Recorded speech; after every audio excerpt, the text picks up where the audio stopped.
Welcome in, welcome back, and welcome to day 2 of our 30-day series, Divine Feminine Awakening. Okay? For those of you that are returning, on the community post, there was a ritual for day 1. So if you missed it, go do that. It's very simple. Go do that and then come back and listen to day 2. For those of you that are just now joining us, go back and listen to day 1, play it in 2 speed if you have to, and then do the ritual and then come back here. All right. Rituals for the days will be posted the evening. Allow me some time to put it together and then post it. All right, let's get into it. So day 2, we have some familiar faces from day 1. This just tells me that you guys are receiving the messages well and that you all are dedicating yourselves to being intentional with this work, okay? Let's get into it. So, day 2, your maiden energy. We have Blood Eye with who's back, Lakshmi, Oreshkukul, Hecate, and Nut. So, your maiden within, your innocent, fresh, untouched energy is Blood Eye with. And doesn't that tell you everything? The maiden inside you is not some sweet, compliant girl who does what she's told. She's made of flowers, but she has claws. She's the one who looks at the life others designed for her and says, no, I choose differently. She's the part of you that still believes in freedom, that still thinks you can transform, that refuses to stay in the shape they try to force you into. This maiden energy lives where the meadowsweet grows and where the owl hunts. She contains contradictions without apology. She is both the petals and the predator. Your fresh energy isn't naive, it's revolutionary. It's the part of you that hasn't forgotten you have choices, that hasn't given up on becoming who you actually are instead of who they said you should be. She flows between forms. She refuses to be possessed by anyone's expectations. This is the innocent truth at your core. You are free to choose yourself. What's beginning for you right now is Lakshmi's overflow, that beautiful abundance. A new chapter of abundance is opening. But not the kind you're used to chasing, not the scarcity-driven, fear-based, grasp for crumbs abundance. This is sacred nectar abundance. This is the kind that comes when you stop trying to control the flow and start participating in the cycle. A chapter is starting where you learn to give before you feel full, where you discover that generosity creates its own fountain. This new beginning asks you to trust something that feels backwards, that you must share what you have in order to receive more, that your cup fills when you pour it out for others, that prosperity isn't about accumulation, it's about circulation. And Lakshmi is initiating you into a new way of being with resources, with energy, with love, with your gifts. She's teaching you that when you become the overflow, when you let the Amrita flow through you instead of hoarding it, you tap into a source that never runs dry.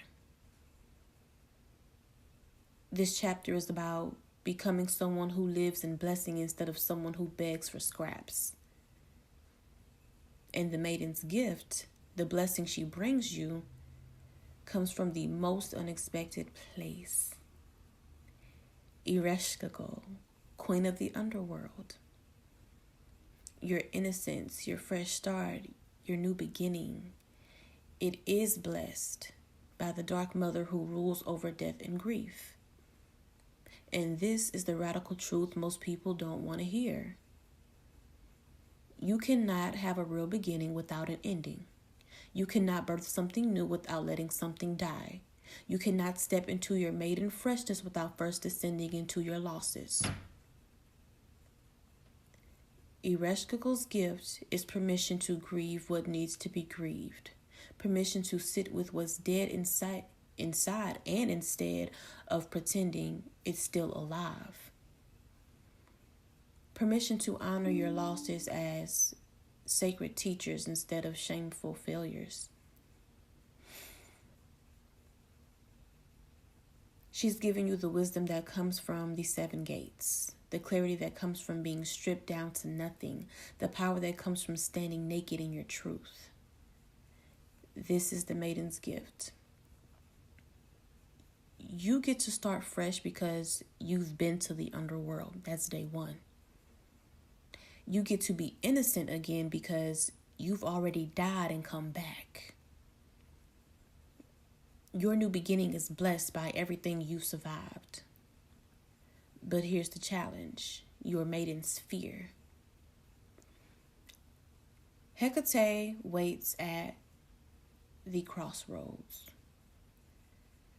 Torch in one hand and blade in another, and you're terrified of making the wrong choice. You stand there in the dark, blindfolded by your own doubt, frozen by indecision. Which path do you take? What if you choose wrong? What if this new beginning leads you into more pain?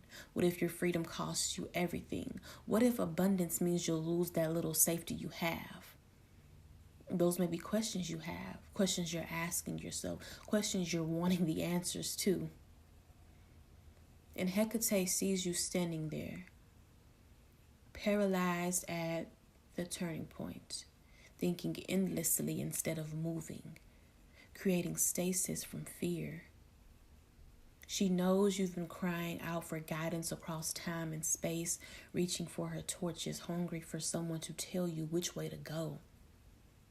But that's not how she works. She lights the darkest hour. She illuminates your options, but she will not choose for you.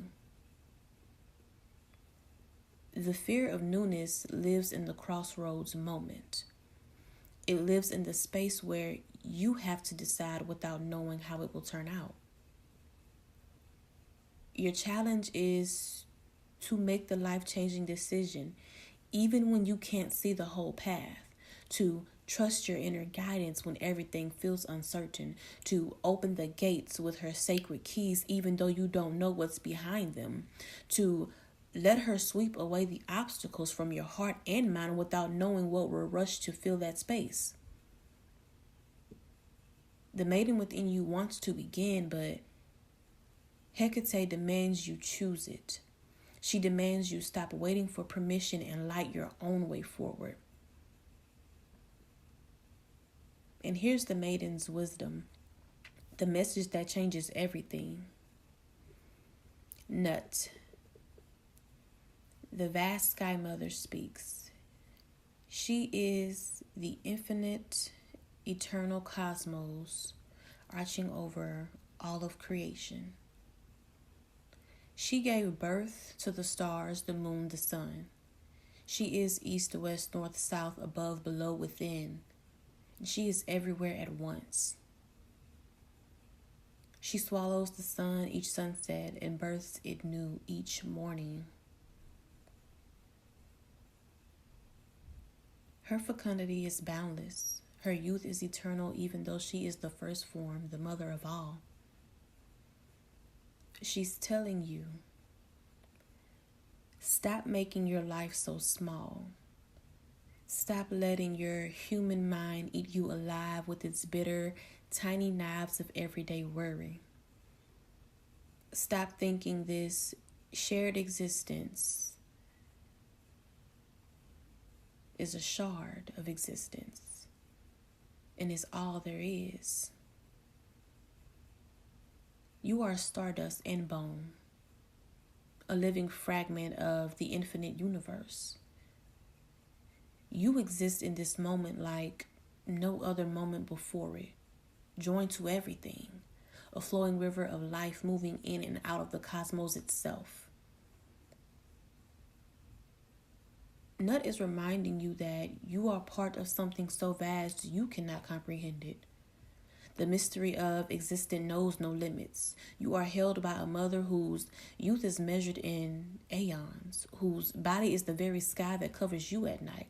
When you feel afraid of new beginnings, when you stand paralyzed at the crossroads, when you wonder if you can trust the abundance that's trying to flow through you, remember her.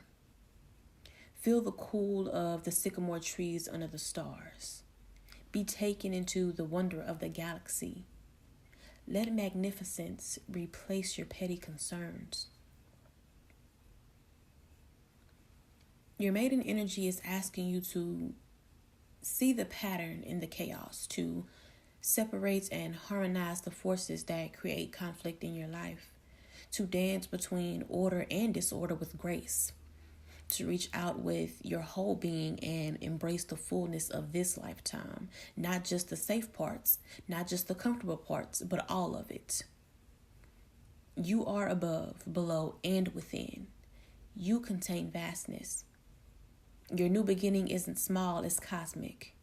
You are not starting over from nothing. You are being reborn by the mother who births solar systems. So yes, your maiden within is wild and unchosen and made of contradictions. Yes, a new chapter of sacred overflow is beginning. Yes, you've been blessed by the underworld and everything you've lost has made you ready.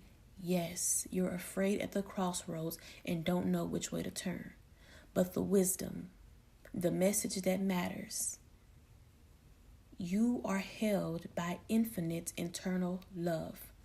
You are part of the vast, undiscovered cosmos. You exist in wonder even when you've forgotten how to feel it. Your fresh start isn't a return to innocence through amnesia. It's a rebirth through remembering the eternal. It's stepping into newness while carrying the knowledge of the dark, the courage of the underworld, the freedom from the flower girl turned huntress, and the cosmic perspective of the mother sky herself. That's your maiden energy. That's what's awakening in you right now. All right. And that was day 2. Be sure to like, comment, and subscribe, and stay tuned for more. And turn on your post notifications so you can be notified for, the following days to come. And also check the community post if you missed day 1 ritual, and stay tuned for today's practice ritual. All right. That's all that I have for you, and I will see you with more goddess wisdom in day 3.